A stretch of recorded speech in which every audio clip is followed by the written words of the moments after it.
आखिरी प्रश्न। भगवान, अष्टावक्र गीता पर आपको सुनकर अब तो सभी आधार धराशायी होते जा रहे हैं। बुद्ध पुरुष और बुद्ध पुरुषों के दिए सूत्र भी एक एक करके छूटते जा रहे हैं, खोते जा रहे हैं। बड़ी आश्चर्यपूर्ण घड़ियां हैं।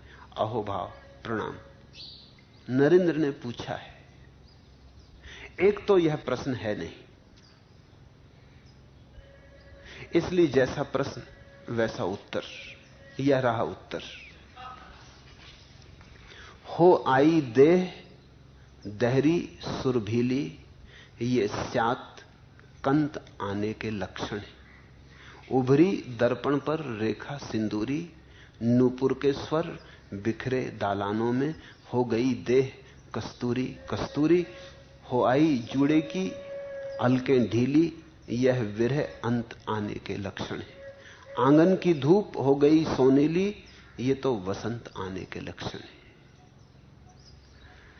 अहोभाव आ गया तो वसंत आ गया। अहोभाव आ गया तो हो गई देह कस्तूरी कस्तूरी। अहोभाव आ गया, हो गई देह दहरी सुरभीली, ये स्यात कंत आने के लक्षण है। तो प्यारा आता ही होगा। अहोभाव उस प्यारे के आने की पगध्वनि है। उभरी दर्पण पर रेखा सिंदूरी, नूपुर के स्वर बिखरे दालानों में।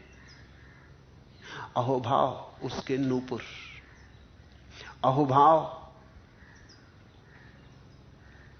उसकी आने की हवा का झोंका, अहोभाव उसकी पहली किरणें। हो गई देह कस्तूरी कस्तूरी, अहोभाव उसके आने की सुगंध। जैसे तुम आते हो कभी बगीचे के करीब और हवाएं ठंडी हो जाती और हवाएं सुरभीली हो जाती और हवाओं में सुवास आ जाती। तुम्हें दिखाई भी नहीं पड़ता अभी बगीचा, लेकिन फिर भी तुम जानते हो दिशा ठीक है। अहोभाव ठीक दिशा का लक्षण है। हो आई जूड़े की अलकें ढीली, यह विरह अंत आने के लक्षण है। प्यारा बहुत करीब है और विरह का अंत करीब आ रहा है।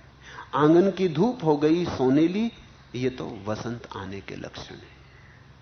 अहोभाव वसंत है अध्यात्म का। आज इतना है।